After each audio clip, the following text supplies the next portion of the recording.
Our Day in the Woods, Southeast Ohio Woods webpage. We've got lots of good information here, including during COVID, we did a bunch of recordings, but we've also got a series of chainsaw safety videos, a series on woodland boundaries, and then a series of tree ID videos, which we're currently over 100 of those tree ID videos available if you go to this tree ID link on that site. And there's the information for that. So I'm going to turn it over to Charles and let him kick things off. Okay, thank you, Dave. Let's make sure you can screen share and we'll get rolling. And I did a poor job of introducing you, so I'll let you explain your position. And you bet, not a problem. You see my screen? We can. Okay, great. Thank you so much. I appreciate it. My name is Charlie Levesque. I kind of have two hats on for this presentation. By regular day job, I am president of a consulting company that was founded in 1994 called Innovative Natural Resource Solutions. I'm actually a licensed forester. I'm based in New Hampshire. Our company has offices in Maine and New Hampshire.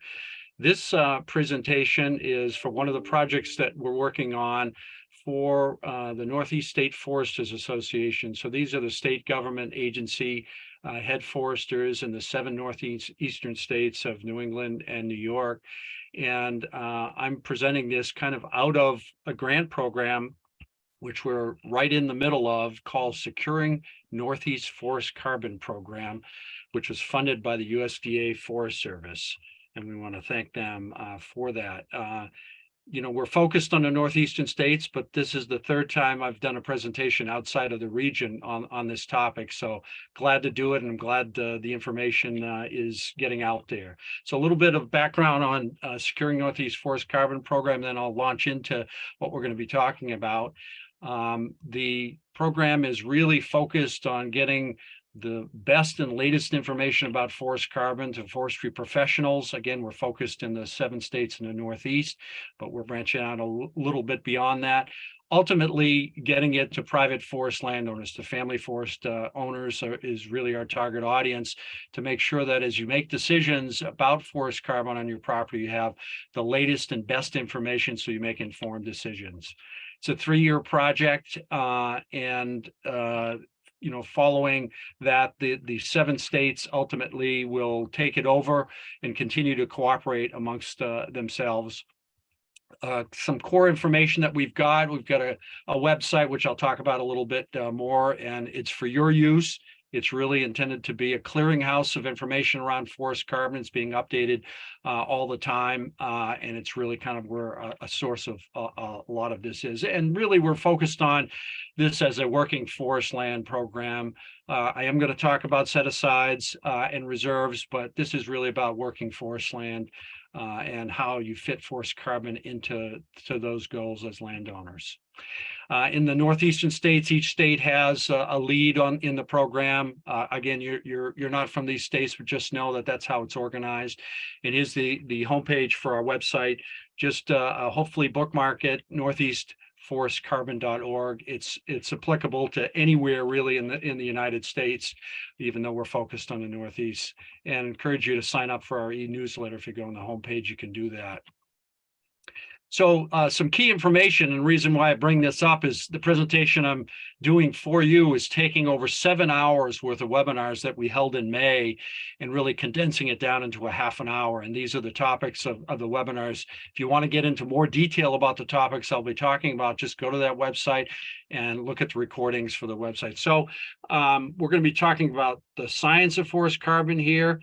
Doing a quick overview of kind of the science of different management options for your forest if you're interested in forest carbon, and then closing out with a high-level forest carbon markets overview, which will lead in perfectly to one of those programs with a family forest carbon program.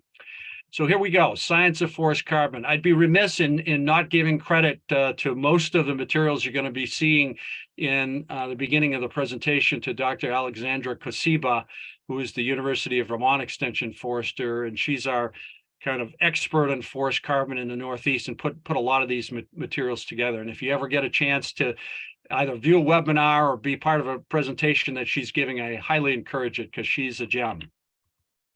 So let's start high level and talk about carbon. Um, it's very important to understand that what we'll be talking about, which is the biogenic carbon in forest, is really part of a global carbon cycle.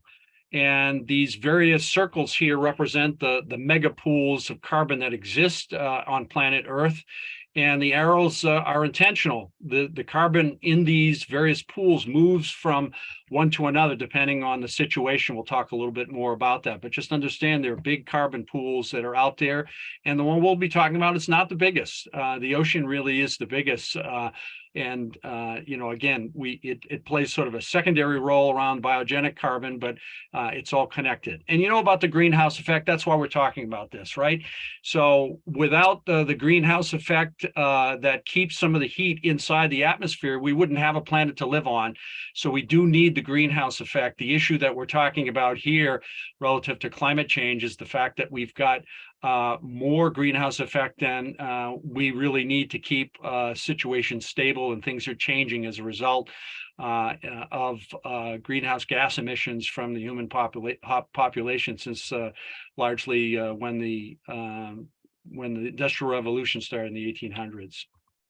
So it's a couple of key graphs here, and I'm going to go through these fairly quickly. I'm sure Dave's going to provide these to you in the recordings, but these are a couple of key ones that we always need to think about. The one on the left is looking at world carbon dioxide emissions, both from the emission side, which is blue, starting in 1750, all the way to present time, and the brown being the cumulative CO2 concentrations. You can see they're going in one direction, and the CO2 concentrations in the atmosphere, along with some other greenhouse gases, are at their highest level in hundreds of thousands of years. The graph on the right is one that really kind of told me that humans are really the key driver of what's going on since the late 1700s into the 1800s.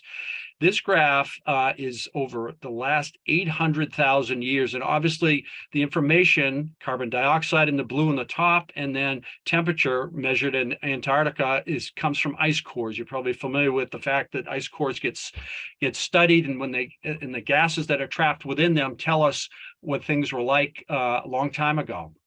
What this shows is that over time, obviously, humans were not playing a big role in greenhouse gas emissions back 800,000 years ago, or even 200,000 years ago. But what's fascinating about this and so important is that the natural greenhouse gas cycles that occurred since 800,000 years ago, which are shown in the top part of the graph in blue, you'll see they're mirrored nearly identically by the temperature changes during that time period. So in the past, there may have been natural causes of greenhouse gas changes in our atmosphere, but temperatures increased every single time. And now the last one, which is to the right of the graphs, shows what's happened with our human-induced greenhouse gas emissions. So really important graphs that give the background on where we're coming from. So you probably know about what trees do, what plants do in sequestering carbon in the normal photosynthesis process that occurs, where carbon dioxide is mixed with water, and the sunlight and the chlorophyll yields food, essentially the sugar that the trees make, plus water, and trees give off oxygen in the process. So that's how this happens. That's how trees sequester carbon as part of their normal process of growing. About half of the dry weight in trees isn't carbon, in fact. But the graph on the right is interesting to see, because just know that over the seasons, especially in Ohio and where I'm from, during the growing season, we've got a net uptake of CO2 in trees. But as trees lose their leaves or needles, that changes. And so over time, the graph is not straight line. It goes up and down, because in the off season, when the trees are not growing, they're in fact still respiring and giving off carbon dioxide. But the net benefit is that, in fact, trees are net ingesting the carbon dioxide, which takes it out of the atmosphere. Okay, so quick carbon terminology, which is so important to make sure we are all on the same page. Carbon storage, in this case, we're talking about trees and forests. Carbon storage is that amount of carbon that's stored in the tree or woods, in this case, your land, or for a whole state in the forest of the whole state, right? So carbon storage is what's already there. Carbon sequestration is the process by which carbon dioxide is taken out of the atmosphere and stored in trees. We just talked about that in the other slide. And then, of course, carbon emissions from any source are the opposite of sequestration, where mostly carbon dioxide, but there are other chemicals as well, including methane and others. But our carbon dioxide is the most ubiquitous, where this is released back into the atmosphere, right? So the difference between sequestration and emissions we call carbon flux, and that can be a positive or a negative. Negative, by the way, is good. It's counterintuitive, but a negative flux means that the entity, in this case forest, is doing net sequestration, taking in more carbon than it's giving off. Positive flux is the opposite of that, and they're net emissions. So keep those terms in mind. So I got to look at the 7 northeastern states to start. I'm going to look at Ohio in a second, but the New England and New York states currently store in the forests of the region, a heavily forested region, about 54 years worth of the region's current annual greenhouse gas emissions. And annually, the forests of the region currently take up 14% of all the emissions that come from stable and mobile sources of greenhouse emissions in the region. So let's look at Ohio for a bit, a little bit different. Currently, Ohio's forest of about 8 million acres of forest sequester or store rather 11 years worth of the region's current annual greenhouse gas emissions. And that represents annually about 3% of Ohio emissions being sequestered by trees. So not insignificant. Obviously, a lot of manufacturing goes on in Ohio, and so forests are doing a good job. And that graph really shows it from 1990 to present, right? So each year, Ohio's forests are, in fact, have more carbon and more wood in them than the previous years, going way back before 1990. But this shows that you're going in the right direction in Ohio relative to sequestration and uptake of greenhouse gases. So just thinking about this, it's a little more complicated. So whether an individual forest or a forest in a whole state is a sink or a source, remember that flux term that I mentioned to you, depends on a bunch of things in the particular site. So let's talk about Ohio. So think about things like climate factors, how much moisture you have. You've had a dry year in Ohio, so that affects how the forests are going to grow. Temperature, length of growing season, then of course the individual sites that the trees are actually located on, whether the sites are nutrient rich, whether the soil types allow for fast growth of trees, whether the trees are dense on a particular site, what the elevation is, the aspect, what direction the forest is faced in. And then, of course, individual tree factors. Different species sequester more or less carbon, and even within species, depending on the genetics. And then, of course, the age, size, and the vigor and condition of trees all affect whether a forest or your forest or the state's forest is, in fact, a carbon source or a sink. And then, of course, in some parts of the country, particularly in the West, we've got a rampage of forest fires of incredible magnitude going on. And whereas, 20 years ago, most of the forests in the states in the West, or most of the forests in each state in the West, were carbon sinks, a bunch of the states in the West now, because of the forest fires, are in fact carbon sources. In other words, they're giving off more carbon dioxide than they're taking in a year. So that's a bit of a scary thing. So some other key terms to think about when you're thinking about forest carbon. There are different carbon pools. You're familiar with the above ground live tree biomass that is the above ground and live biomass carbon pool. But remember, there are live parts of the trees below ground, another carbon pool. Then we've got soils, and we've got litter on the soils. And of course, we've got deadwood, both standing and also on the forest floor. And a key takeaway from all of this is that generally, the soils in a forest are going to be at least 50% of the carbon in the forest going to be stored in the soils. So it's very important to think about that as you manage your forest, because the difference between the soil carbon storage and that which is in the live trees is that the live trees sequester the carbon very readily and annually. But in the soil, once it's in the soil, if it's disturbed and released, the soil carbon takes a much longer time to build up. So we need to be careful about our soils. But again, think about all the forest carbon pools. It's not just a simple thing of the live trees.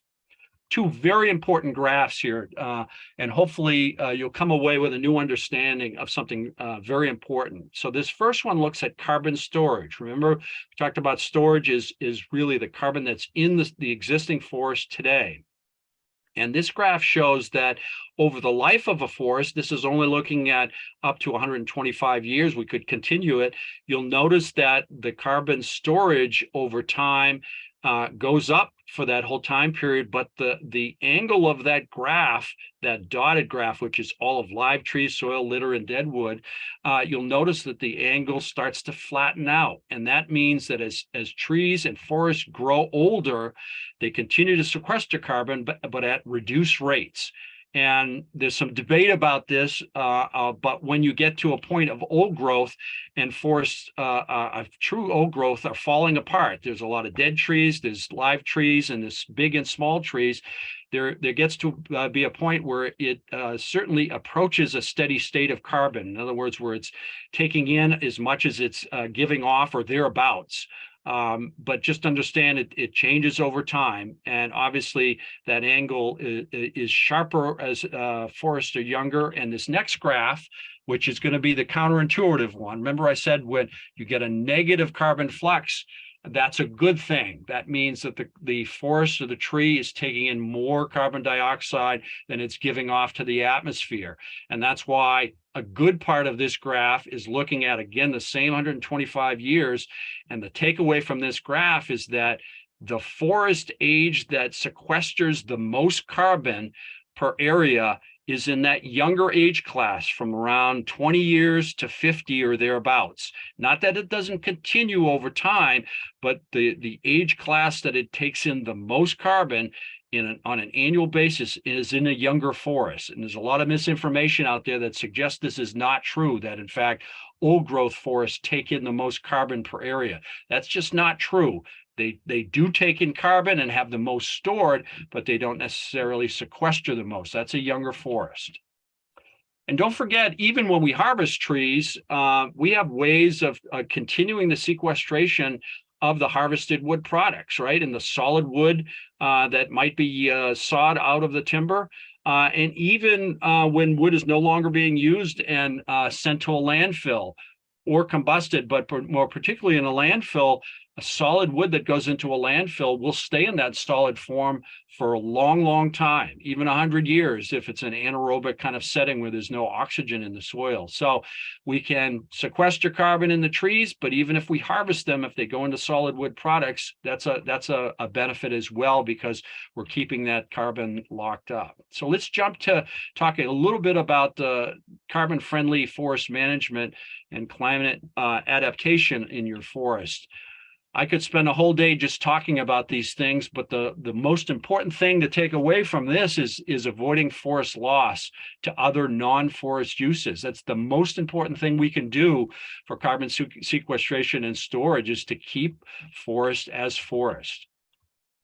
If you got forests, yes, if you establish reserves where there's no management, that could be a permanent thing or a temporary thing. That certainly is going to allow the forest to store more over time. But remember that that doesn't go on forever. It does level out at some point. So that's a good practice to think about, but it's not the only one. Another one is, if you're managing, is to extend forest rotations. So think about managing your forest longer in between harvests, and that keeps more carbon stored on the forest. And overall, think about silvicultural practices that keep some trees on the forest at all time. I'm a forester and I use the clear cutting tool, but for carbon sequestration and storage, if you can use silvicultural techniques like shelterwood harvesting, if you like even age harvesting, or if you're managing for all age forest, group selection or selection keeps trees on the landscape all the time, and you'll have more storage and more sequestration over time. Obviously, in a forest that's not yet mature, careful forest thinning, you already know this, can increase growth rates in the forest, and that can increase sequestration.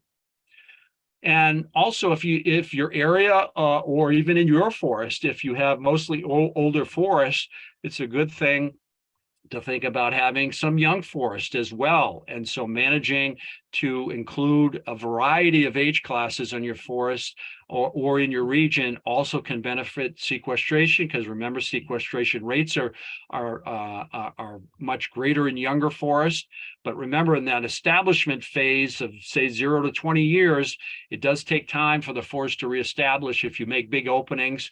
Not that there aren't good reasons to do that for wildlife and other purposes, but certainly we don't want to take really old forests and necessarily clear them just for carbon purposes. And across the landscape, as you manage, make sure you retain some big trees. You're probably already doing that now for wildlife purposes. Well, that's also stored carbon when you retain those big trees. A key technique is, if you've got areas that are not fully stocked with trees, that you try to increase the stocking, or make sure that all the acres that you manage have a fully stocked forests on them to fully take advantage of the site. And then we can increase tree species diversity through silvicultural techniques, so that you've got many different trees, including different ages, on the forest to take advantage of the various niches that are available across the forest landscape. Not that even age forests, where you've got all the trees that are mostly within 20 years age of each other is a bad thing, not necessarily so, but having a more diverse forest can be good for climate adaptation and for carbon as well. And then when you do harvest, make sure that the remaining trees in the harvest area are not damaged during harvesting. You know what I'm talking about. Big machines in the forest can do some damage, and there are operators that are very skilled at not damaging the trees, and that's an important technique.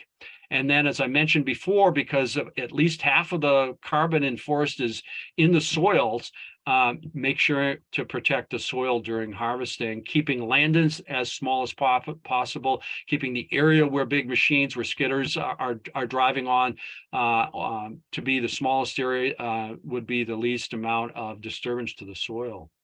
And then, of course, you already want to do this anyways. You want to grow the highest quality timber on your property. When you do that, more of the timber that is harvested goes into solid wood products that can stay in that stored form for a long, long time. And then lastly, something we're thinking about more and more these days is we use fossil fuels to get wood timber out of the forest. And so any way that we can reduce emissions from the forest products harvesting supply chain, that's reduced emissions in the overall footprint of our carbon forest operation. So that's an important part to think with brand new machines, especially cut to length machines, use less fuel than older machines. So it should be part of what you think about if you care about forest carbon on your property. I'm not going to talk about this complicated graph, but this comes from work that was done in the Maine Carbon Task Force in the state of Maine in 2021. I encourage you to look at it afterwards. But this is really showing, of all the techniques you can use, which one you get the biggest bang for the buck when it comes to forest carbon. Notice on this graph on the bottom, the biggest bang for forest carbon is on the right of the graph, and the least cost is down at the bottom. You notice avoid forest loss is way over there on the right and down on the bottom. So it's a very cost-effective way, and all the other techniques we talked about are on this as well. I encourage you to study it at a later time. So a quick overview of forest carbon markets, which you're going to hear more about from the next two speakers. So down to basics, what is a forest carbon offset all about? Well, we have those stable sources of emissions in factories and power plants. We also have emissions in mobile sources in vehicles on our roads. But primarily when we're talking about use of forced carbon offsets, we're talking about those who are emitting greenhouse gas emissions to the atmosphere, who hopefully are also trying to reduce those emissions from those sources. But if they can't reduce them all, they can offset those emissions by purchasing offsets. In other words, purchasing the sequestered carbon in your forest through a market system. That's really what forced carbon offsets are all about.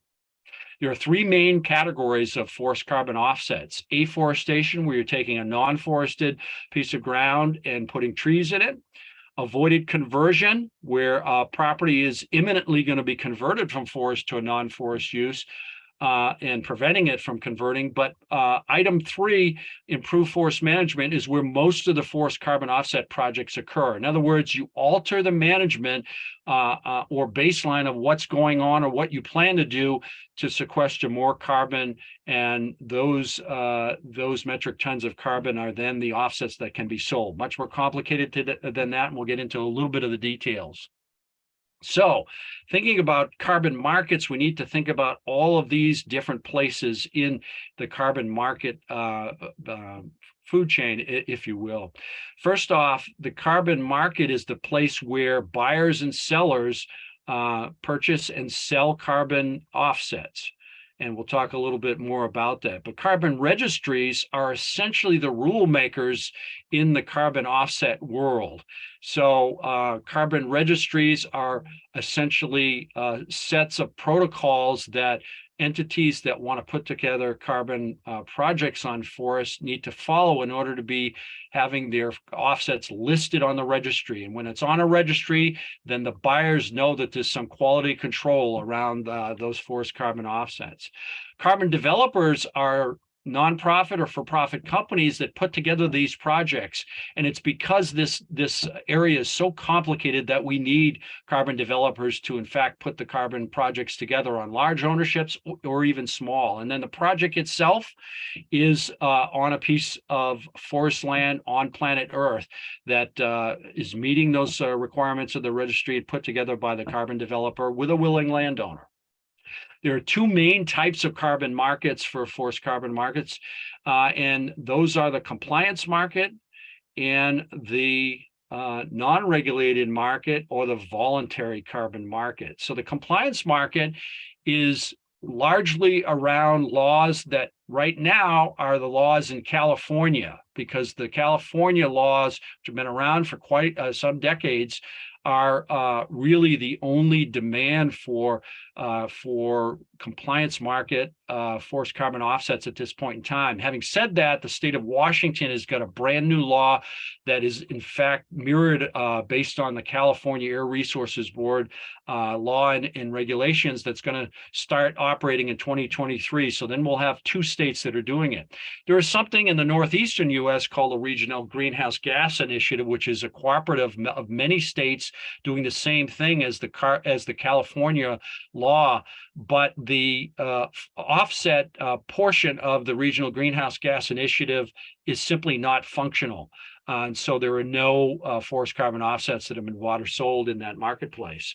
So you've got compliance market and then the voluntary market, and the voluntary market what is growing quite strongly in the last few years. So think about the voluntary market as a company. Think about Amazon or Microsoft or any company. It could be an airline. There's so many that are doing this, where they've just made a corporate decision, or maybe it's not even a corporation. It could be a community. It could be a town, city.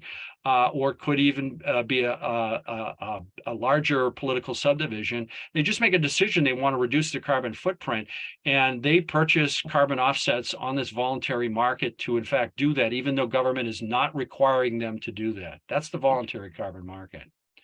So currently, there are various prices that are out here. We can't quote prices and say that will be your price if you should happen to try to sell your carbon offset in the compliance or the voluntary market. But the California Air Resources Board can be $13 and even up to $30 a metric ton of carbon. And the voluntary market is generally lower, but we also see prices over $20 per metric ton sold in that marketplace. So the bottom line is it is a marketplace. There's no set price, and there's a range of prices depending on who the seller is and who the buyer is of carbon offsets.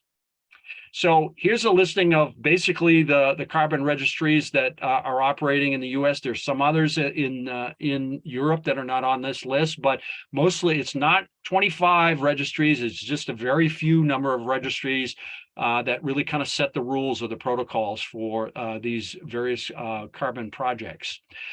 Carbon developers, I mentioned, there are many of them that are out there. And this slide shows most of the ones that are operating in the U.S. And I'll take one more slide to show you that are those that are operating currently for family forest owners. You're going to get to hear from the Family Forest Carbon Program later in this, and I don't know if you're going to get to hear from us about some of these other ones, but just know that as family forest owners, you don't have many choices. And the ones that are on the screen, we don't have time to talk about it. There's some details about them on the screen that you can look at later, but they don't operate in the same way. So it's a bit hard to compare them as a landowner. On our website, northeastforestcarbon.org, we've taken all of the carbon program developers and done a comparison. So I encourage you to look at that so you can see what they require, and you can kind of compare apples to apples on that website. So we could spend an hour to talk about what's on this slide, but we're not going to do that. But just know that the protocols of the registries need to make sure that the carbon offsets are in fact legitimate, that they're real, additional, verifiable, permanent, enforceable. I encourage you to look at the definitions of those. They're all on our website to understand a bit more. But the point of this is not every carbon offset is created equally. And the protocols of the registries are in fact intended to make sure that these things happen.